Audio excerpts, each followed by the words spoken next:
বাংলাদেশে তৈরি পোশাক শিল্পের বয়স ৪৫ বছর। ৮০% বেশি রপ্তানি আয়ের উৎস এই পোশাক খাত। কর্মসংস্থানের দিক থেকেও সবার উপরে তারা। একক দেশ হিসেবে রপ্তানিতে বিশ্বে বাংলাদেশ এখন দ্বিতীয়। পোশাক খাত ছাড়া যখন অর্থনীতি টিকিয়ে রাখা কঠিন, তখন নানা কারণে হোঁচট খায় রপ্তানিমুখী শিল্পটি। গত ৩ সপ্তাহ টানা শ্রমিক আন্দোলন চলছে, কারখানায় হামলা ভাঙচুরও হয়েছে। ১৮ দফা দাবির কথা জানিয়ে মাঠে নেমেছে শ্রমিকরা। দুপুরে সচিবালয়ে মালিক শ্রমিক পক্ষকে নিয়ে বৈঠক করে সরকার। চলমান অস্থিরতা বিবেচনায় মালিকরা দাবি মানতে সম্মত।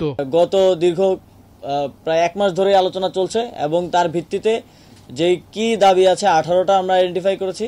সেই 18টা দাবির বিষয়ে মালিক পক্ষ শ্রমিক পক্ষের আলোচনার ভিত্তিতে একটা সমাধানে পৌঁছানো গিয়েছে। আগামী অক্টোবরের মধ্যে সব কারখানায় সরকার ঘোষিত নিম্নতম মজুরি বাস্তবায়ন করা হবে। তাছাড়া ১০ অক্টোবরের মধ্যে শ্রমিকদের বকেয়া মজুরি দেওয়ার প্রতিশ্রুতি মালিক পক্ষের। সেই সঙ্গে সব পোশাক কারখানায় শ্রমিকদের বিদ্যমান হাজিরা বোনাস ২২৫ টাকা বাড়ানো হচ্ছে। দেশের শিল্পকে বাঁচানোর জন্য, দেশের সার্বিক আইন শৃঙ্খলা পরিস্থিতির উন্নয়নের জন্য এবং যেই নতুন বাংলাদেশ অনেক রক্তের বিনিময়ে আমরা অর্জন করেছি, তাকে সমুন্নত রাখা এবং সামনের দিকে এগিয়ে নেওয়ার জন্য আপনারা স্ব কর্মস্থলে ফিরে যাবেন। বৈঠকে আগামীকাল থেকে দেশের পোশাক কারখানা চালু রাখার সিদ্ধান্ত হয় আর শ্রমিকদের শান্তিপূর্ণ পরিবেশে কাজে যোগ দেওয়ার আহ্বান সবার। অন্যথায় মালিক শ্রমিককেও অস্থিরতা তৈরি করলে সরকার কঠোর ব্যবস্থা নিবে।